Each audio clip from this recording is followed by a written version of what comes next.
L'ANR, quand on vous arrête, on vous plaque là-bas, au centre-ville. Est-ce que c'est normal que nos banques deviennent les lieux des services de sécurité? Je demande à M. Kabila d'éliminer tout ça. De laisser quand même la RDC pour savoir, ne fût-ce que des banques. Toutes les banques que vous voyez dans la ville de Kinshasa ici au Congo, ce sont des banques étrangères. Mais où se trouvent les Dokolo d'hier? Mais c'est ce qui démontre. Où se trouvent les Dokolo d'hier qui faisaient la pluie et le beau temps dans notre pays? Et comme l'économie est reposée entre les mains des étrangers, nous allons toujours commencer à être payés à 60 000 francs par mois. C'est ce qui démontre qu'on a un climat des affaires très favorable.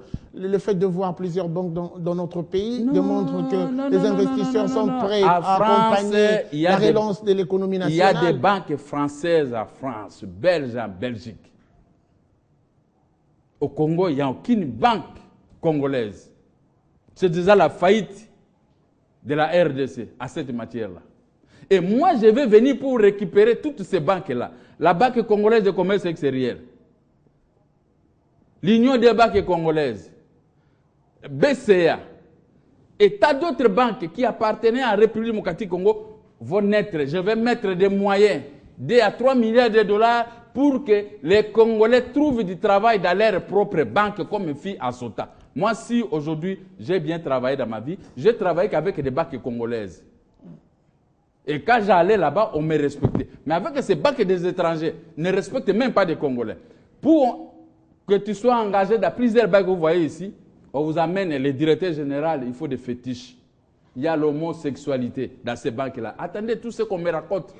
Une fille pour aller là-bas, la fille est utilisée autrement.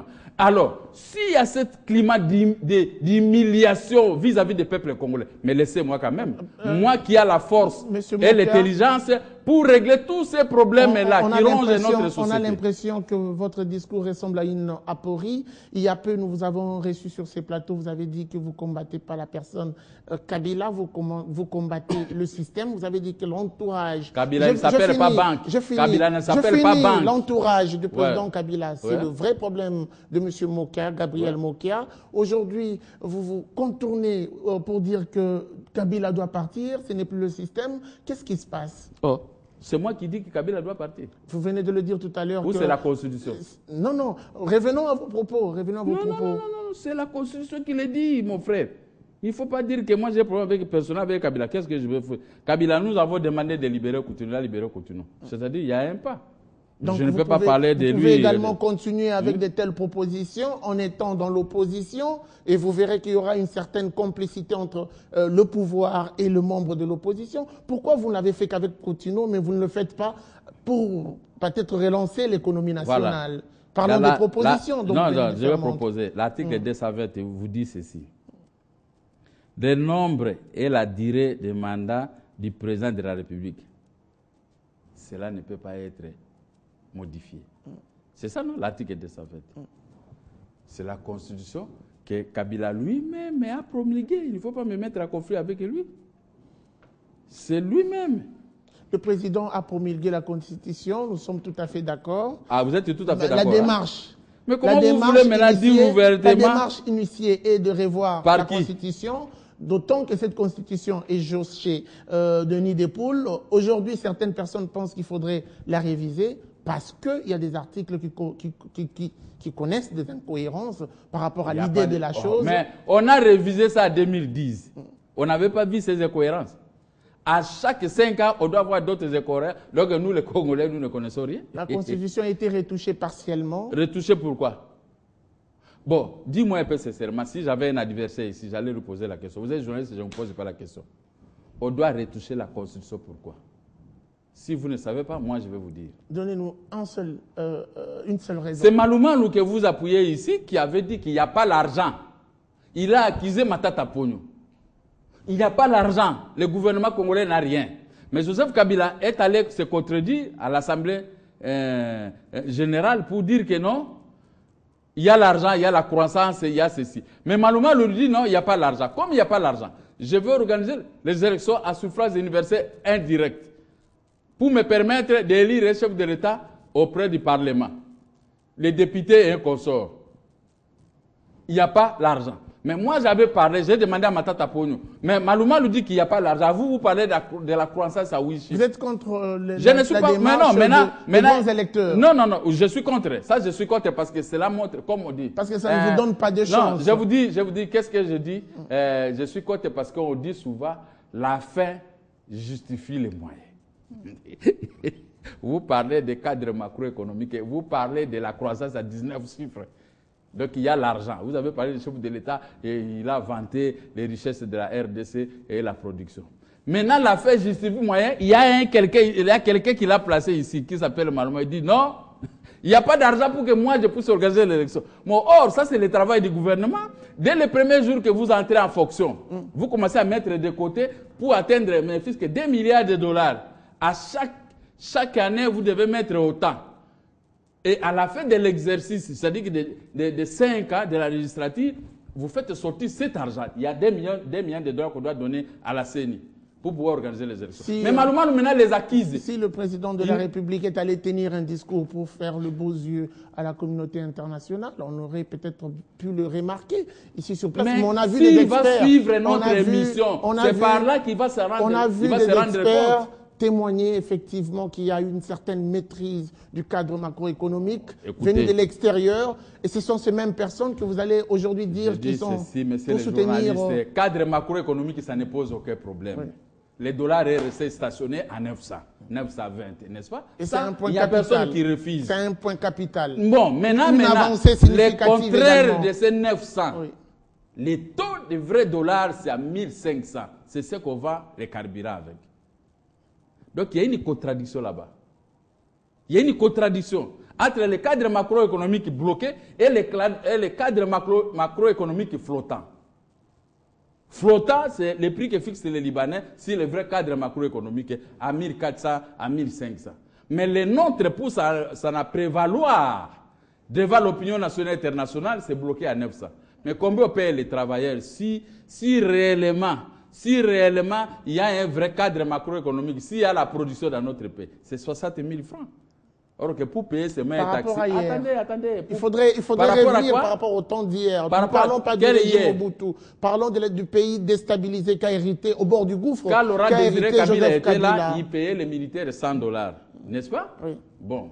Mais après, à l'arrivée de Joseph Kabila, même Laurent Désiré Kabila avait hérité un pays au bord du gouffre. Puis, après avoir hérité un pays au bord du gouffre. Non, il n'y a pas au bord du gouffre. Le gouffre était provoqué par Laurent Désiré Kabila et Joseph Kabila. Le problème, c'est la situation du pays. Mais non, c'est par là.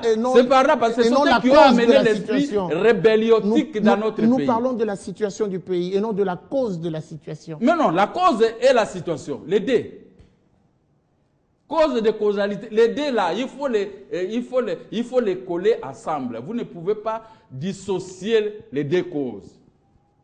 La rébellion et les conséquences de la rébellion. Mais si je peux utiliser un autre mot, la rébellion, les conséquences, ce sont les conséquences néfastes qui ont produit la vraie crise. D'un côté, il y a la guerre, de l'autre côté, il y a le chômage, et de l'autre côté, il y a l'économie qui boite. À ce moment, qu'est-ce qu'on peut faire? Et aujourd'hui, il y a quand même un geste très capital qui se pose dans le cadre de contourner cette crise. Journaliste, il n'y a pas. Parlons un tout petit peu. Je vous dis, dans le cadre de la relance de l'agriculture. La relance de l'agriculture, vous avez non, ça c'est rien. Ça c'est laissé cela. Moi, j'ai mangé hier. Comment on appelle ça? Des haricots et autres se produisent ici. Ça n'a rien à voir avec ici, c'est le Kangalozo.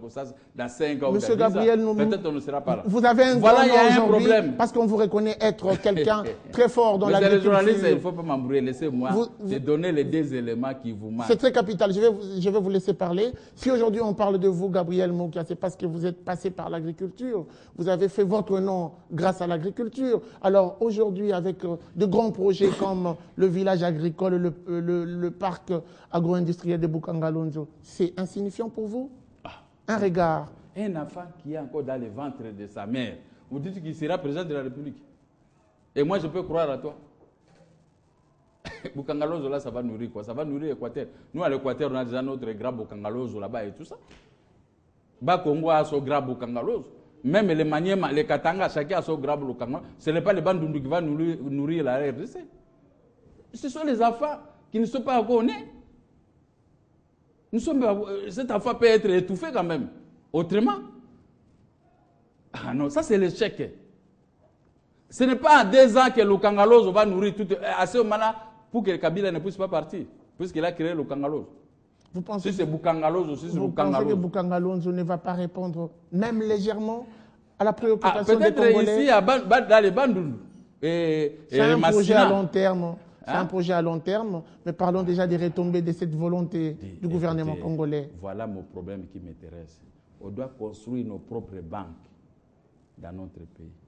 Nos enfants qui terminent l'université doivent travailler chez nous. Au lieu d'aller faire leur tour en Europe et presque partout, aller faire autre chose que ce qu'ils ont appris dans nos universités.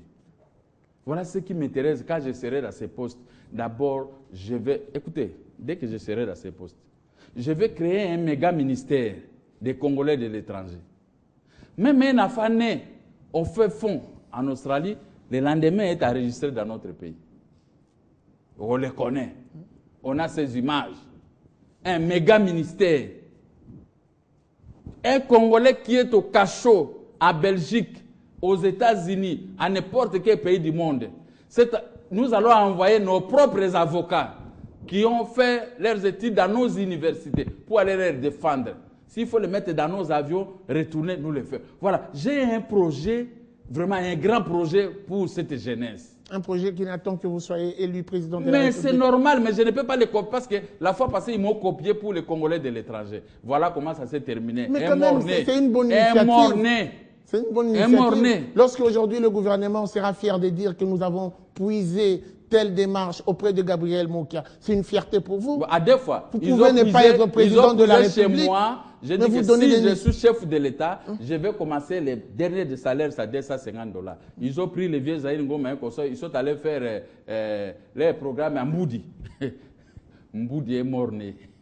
Ah mais vous pouvez donner des idées. Ce que je propose, s'ils prennent ça, ce sont des morts-nés. Vous voulez que je propose aux gens qui ne refusent de faire correctement Gabriel Mokia veut qu'on l'associe à la gestion pour que ces propositions soient évidentes. Non, moi je ne peux pas être associé. Moi je suis candidat. Moi je vais les faire partie pour régler moi-même tous ces problèmes et que vous soyez contents. Encore que ça je ne peux pas être malangandagoulou des gens qui refusent de comprendre, qui ne se sont pas encore associés. Regardez un autre problème. Demandez pour pouvoir à place. La dette intérieure des Congolais pour produire, faire les Bukangalozo partout, c'est 1,4 milliard. Maintenant, on est en train d'étouffer les opérateurs économiques. On refuse de les payer leur dîme. Comment les pays peuvent aller à l'ONU dire que là, ça va et tout ça? Mais c'est 13 ans, vous ne payez pas la dette des Congolais. Ne fût-ce que aimer les Congolais. Ne fût-ce que l'amour envers le peuple dont vous êtes appelés à gouverner. Ne fût-ce que ça. Il y a des gens qui sont morts, ils ont laissé leurs dettes au ministère de l'Intérieur. Ce sont les ministres qui prennent cet argent pour le disposer dans les banques privées. Ça, ce sont des détournements. On a toujours accusé les hommes politiques, ça sera peut-être pour clore ce chapitre, de faire de la démagogie. Surtout il n'y a pas la démagogie, ça ce sont des réalités. Surtout que vous, dis-moi, 1 milliard Kassa, qui a déjà touché? Vous avez l'expérience d'avoir travaillé avec le président Mobutu, le fait président Mobutu. Je n'ai rien à voir avec Mobutu. Sous Mobutu, je faisais l'exportation de café. Je ne m'occupais pas l'esprit de la politique peut rester la même. On va plutôt parler un tout petit peu de la marche. Vous avez envisagé une marche. On aimerait bien savoir, cette marche de protestation, ça aboutit à quoi? La marche, c'était un message au président de la République et contre les révisionnistes de la Constitution. Vous voyez que la marche de l'opposition a bien réussi. Et maintenant, on va organiser notre marche, on va organiser d'autres meetings. Nous sommes là. Qu'est-ce qui vous rassure que la marche a réussi? Moi, ça a réussi. Vous avez un feedback? Mais vous avez vu ça dans les médias, non? Et les témoins sur place. Parce que la population vous a accompagné, que c'est une réussite. On fait la marche pour être accompagné par la population. Mais l'idéal? L'idéal, c'est de ne pas réviser la Constitution. Le message est passé. L'ONU a compris le message. Les États-Unis ont compris le message. La population congolaise a compris le message. Donc nous avons les vents en poupe.